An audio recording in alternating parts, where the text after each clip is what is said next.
யோசிக்காம நாம நேத்து எல்லாரும் முன்னாடி நிறைய பேசிட்டோமே, அந்த கோவத்துல தான் இருப்பீங்கன்னு நினைச்சேன். இப்ப என்ன மன்னிச்சதுலதான் மச்சான் என் மனசுக்கு நிம்மதியா இருக்கு.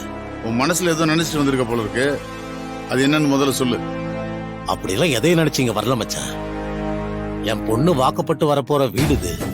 உங்களை கஷ்டப்படுத்திட கூடாது இல்ல.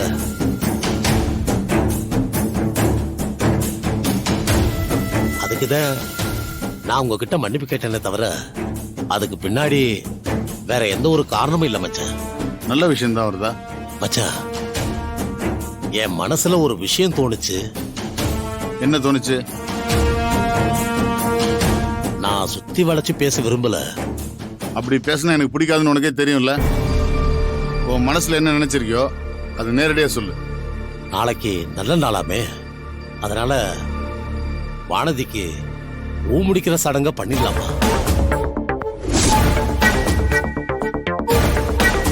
பூ முடிக்கிற சடங்கெல்லாம் பொண்ணு பார்க்க போறப்ப பண்ணுவாங்க. நிச்சய பத்திரிக்கையே நாம அடிச்சாச்சு. இப்ப போய் பூ வைக்கிற சடங்க பண்ணலான்னு சொல்ற? நேத்து கோயில்ல கண்ணம்மா பாட்டி வந்துருந்துச்சுல்ல, அதுகிட்ட பேசிக்கிட்டு இருந்தேன். அப்ப கண்ணம்மா பாட்டி தான் சொல்லுச்சு, நிச்சயம் பண்றது கல்யாணம் பண்ணிக்க போறவங்களுக்கான சடங்குப்பா. பூ முடிக்கிறதுங்கிறது மாமியாருக்கும் மருமகளுக்குமான சடங்கு.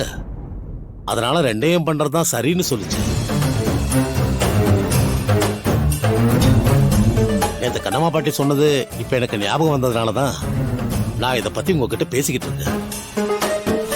என் பொண்ணு கல்யாணத்துல எந்த குறையும் இருக்கக்கூடாதுன்னு நினைக்கிறேன். அதனால இருக்கிற எல்லா சடங்கையும் பண்ணிடுவோமே. அடுத்த வாரம் நாம நிச்சயம் பண்ண போறோம். அப்புறம் எதுக்கு தேவையில்லாம பூ முடிக்கிற சடங்கெல்லாம் பண்ணிக்கிட்டு இருக்கணும்? நமக்கு அது தேவையில்லைன்னு தான் தோணும். ஆனா பொம்பளை பிள்ளைங்களுக்கு கல்யாணத்துக்கு முன்னாடி 4-5 சடங்கு செஞ்சா அதுங்க சந்தோஷப்பட தான் செய்யும்.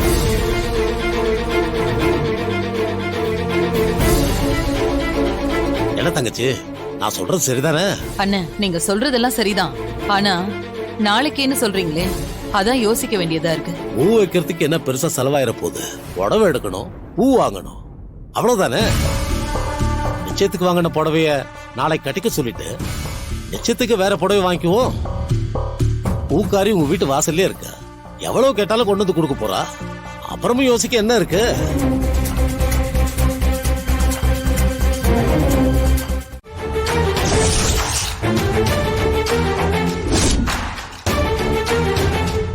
இன்டர்வியூக்கு போக வேண்டாமா? என்னமா சொல்ற? உங்க சித்தப்பா கொஞ்ச நேரத்துக்கு முன்னாடி மாமா வீட்டுக்கு போயிருந்தாராம். நடந்ததுக்கெல்லாம் மன்னிப்பு கேட்டுட்டு நாளைக்கு பூ வைக்கலான்னு சொல்லிட்டாராம். அதனால நாளைக்கு உனக்கும் வானதிக்கும் பூ வைக்கலான்னு முடிவு பண்ணிருக்காங்க. அம்மா, நாளைக்கு பூ வைக்கிறத இன்னைக்கு முடிவு பண்ணுவாங்களா?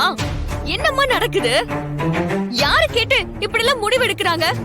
ஏய், என்னடி பேசிட்டு இருக்க? யாரை கேட்டு முடிவு பண்ணணும் இதுக்கு? நாளைக்கு எனக்கு தானே பூ வைக்க போறாங்க. அப்ப என்ன கேட்கணுமா இல்லையா? கொஞ்சம் படிச்சதும் பெரிய இவ மாதிரி நீ பேசிட்டு இருக்க. பெரியவங்க முடிவு பண்ணிருக்காங்க, உன்னை கேட்கணும்னு சொல்லிக்கிட்டு இருக்க நீ. என்னால நாளைக்கு வர முடியாதுமா. நான் இன்டர்வியூக்கு தான் போவேன். ரொம்ப பேசிக்கிட்டு இருக்காத நந்தினி, வாயை உடைச்சிருவேன் பாத்துக்க. எங்க இருந்து கத்துக்கிட்ட இந்த திமிரு பேச்சலாம் நீ? நாளைக்கு பூ வைக்க போகணும்னு சொல்லிக்கிட்டு இருக்க, இன்டர்வியூக்கு போகணும்னு சொல்ற நீ எப்படி போறேன்னு நானும் பாக்குறேன்.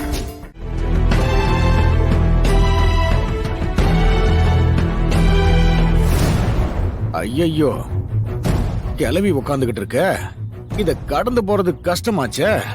என்ன பண்றது? சரி, பார்க்காத மாதிரி அப்படியே போயிடலாம். டேய் நில்லு. நீ எதுக்கு இந்த பக்கம் வந்த? உன்னதான் இந்த வீட்டு பக்கமே வரக்கூடாதுன்னு சொல்லிருக்கோம்ல. என்ன தைரியம் இருந்தா இந்த வீட்டு படியேறி உள்ள வந்திருப்ப. ஏன் என் பிள்ளைகிட்ட வாங்கி கட்டினதெல்லாம் உனக்கு பத்தலையா? இன்னும் வேணுமா உனக்கு? எல்லாரும் கூட்டிட்டாங்களே, இப்ப என்ன நடக்க போகுதுன்னு தெரியலையே. கிழவி இந்த கத்து கத்துத, இன்னைக்கு தர்மடி தான் போல இருக்க. போடாங்கிறேன். இன்னும் எதுக்கு இங்க நின்னு யோசிச்சுட்டு இருக்க? திரும்பவும் என்ன செஞ்சு எங்க குடிய கெடுக்கலான்னு யோசிச்சுட்டு இருக்க? ஐயோ அத்தை, அதெல்லாம் சொல்லாதீங்க அத்தை. அது ஏதோ தெரியாம பண்ணிட்டேன். ஆமா, தெரியாம பண்ற காரியமா அது? அப்படி ஒரு காரியத்தை பண்ணிட்டு எந்த மூஞ்சியை வச்சுக்கிட்டு திரும்ப வந்து நிக்கிறீங்க? முதல்ல இங்க இருந்து போயிடுங்க சொல்லிட்டேன். இந்த ஒரு வாட்டி என்ன மன்னிச்சிடுங்க. இனிமே இந்த மாதிரிலாம் பண்ண மாட்டேன். உன்னை இந்த வீட்டு புள்ள மாதிரி தானப்பா நாங்க பார்த்தோம். கூடவே இருந்துகிட்டு இப்படி ஒரு காரியத்தை நீ பண்ணலாமா? ஆ? இனிமே உன் மேல எங்களுக்கு எப்படி நம்பிக்கை வரும்?